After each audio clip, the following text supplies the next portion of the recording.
Do you have any question? Hey bro, my name is Ankit, welcome back. तो आज किस video में guys हम इसी के ऊपर डिस्कस करने वाले हैं। गाइस आपने मैक्सिमम टाइम पे ऑब्जर्व किया होगा कि इंटरव्यूअर आपको एक बहुत बड़ी अपॉर्चुनिटी देता है, वो भी क्या कह करके, do you have any question. और इस अपॉर्चुनिटी को हम खो देते हैं बस सिंपल लाइन कह करके कि sir I don't have any question. अब गाइस यहाँ पे स्पेशली मैंने बिगिनर्स के केस में देखा और समटाइम पे जो थोड़ा बहुत एक्सपीरियंस गैदर करके रखते हैं वो लोग भी ये गलती कर देते हैं, बोलते हैं कि sir I don't have any question.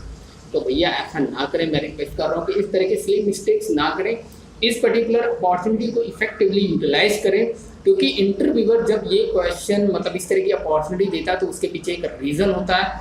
वो साइक, वो कह लो कि उनका माइंडसेट क्या होता है इस तरह की अपॉर्चुनिटी देने के लिए। इसका मतलब ये नहीं कि आप कोई पर्सनल क्वेश्चन कर सकते हैं या इंटरपर्सनल क्वेश्चन कर सकते हैं, नहीं। बट आपसे बोलते हैं कि किसी टाइप का कोई क्वेश्चन है जो आप उनसे करना चाहते हैं तो वो आप कर सकते हैं। इसका मतलब ये नहीं कि आप उनकी पर्सनल लाइफ या फिर कोई इंटरपर्सनल चीज़ को टच करने की कोशिश करें, कोई ऐसी चीज़ पूछ लें जो कि गलत हो जाए, तो ऐसा नहीं करना है।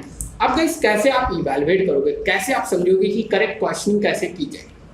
तो सबसे पहले आपको ये समझना होगा कि आपने उस कंपनी के लिए अप्लाई क्यों किया, आप उस कंपनी को इतने दिन से क्यों टारगेट कर रहे थे। अगर इस तरह से पहले अपने आप से क्वेश्चनिंग करेंगे तो करेक्ट क्वेश्चनिंग के साथ आप आ पाएंगे और इंटरव्यूअर से करेक्ट क्वेश्चनिंग कर पाएंगे। लेट्स एग्जांपल के तौर पे आपको समझना होगा कि क्यों आप कंपनी ज्वाइन करना चाहते हैं।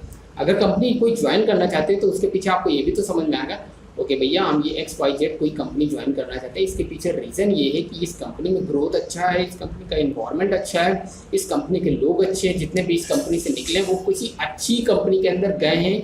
ठीक है, आफ्टर ऑल आप एक ग्रोथ का ही ग्राफ देखते आए हैं, उस पर्टिकुलर कंपनी का रैपो अच्छा था, तो ओवरऑल जो कुछ आपको दिख रहा है उसके हिसाब से आप इजीली कंपनी को इवैल्यूएट कर पाएंगे, राइट। फिर आप समझ पाओगे ओके किस तरह की वर्क लाइफ बैलेंस है उस पर्टिकुलर कंपनी के अंदर। तो based upon that you can understand okay these are the factors. तो नाउ अब आपको पता है कि हाँ भाई मैं इस वजह से इस कंपनी के अंदर अप्लाई किया था, इस वजह की ये रीजन थे। ठीक है, उस रीजन के बिहाफ पे अब आप थोड़े से करेक्ट क्वेश्चनिंग इंटरव्यूअर से कर सकते हैं, या फिर आप यूँ कह लो कि उस कंपनी के बारे में आपको नहीं पता है लेकिन जो रीजन थे वो आपके ये रीजन थे कि इस तरह की चीज़ें आप कंपनी के अंदर देखते हैं। तो अब उस कंपनी को आप करेक्ट क्वेश्चनिंग करके समझ सकते हैं कि उस कंपनी के अंदर क्या होता है और कैसे आपको वर्क लाइफ बैलेंस मिल सकता है जो कि आप चाहते हैं। आपको ग्रोथ चाहिए या फिर टेक्नोलॉजी में एनहांसमेंट चाहिए, तो वो करेक्ट क्वेश्चनिंग करके आपको समझ में आएगा। जैसे लेट्स एग्जांपल के तौर पे कंपनी के कल्चर के बारे में पूछ सकते हैं कि कंपनी का कल्चर कैसा है, इन्वायरमेंट कैसा है, मतलब वहाँ पे क्या प्रोफेशनलिज्म फॉलो होता है। मतलब जैसे कि आपको लेट्स से कि इंग्लिश आपको इम्प्रूव करनी है, आप बहुत प्रोफेशनल दिखना चाहते हो, तो ऑब्वियसली अगर ऐसी कंपनी में जाते हो जहाँ पे लोग मैक्सिमम टाइम पे इंग्लिश में कम्युनिकेट कर रहे हैं, ठीक है, तो वहाँ पे आपका एक इंग्लिश का ग्रोथ हो सकता है, या फिर टेक्निकल एस्पेक्ट के साथ ही साथ इंग्लिश का ग्रोथ हो सकता है।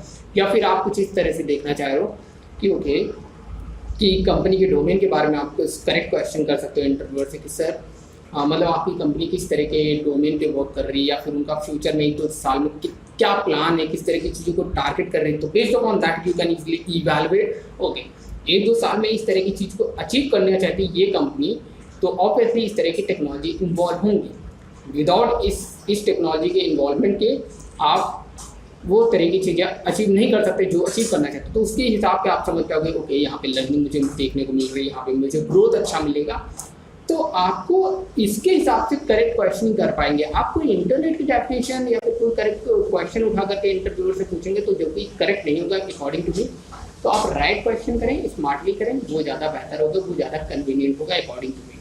ठीक है, कोई ये पूछे कि what is the culture of the company, it is a very general way of asking the question to interviewer according to me, कि भाई वो तो सभी पूछे, कंपनी का एक्सपेंस पूछ लिया, तो आप कुछ यूनिक से पूछें जो आपको लगे। पहले तो अपने आप से करेक्ट हो कि आप अपने आप से चाहते क्यों और अपने अंदर क्या एनहांसमेंट है, तो बेस्ड अपॉन दैट, या फिर सैलरी पर्सपेक्टिव, या फिर वर्क लाइफ बैलेंस, या फिर 5 दिन की बजाय 4 दिन ही काम करना चाहते हो, like that.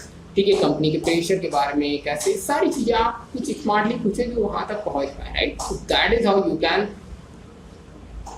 Ask the right question to interview. So guys I hope आपको समझ में आया होगा कि इस पर्टिकुलर अपॉर्चुनिटी को कैसे टैकल करना है और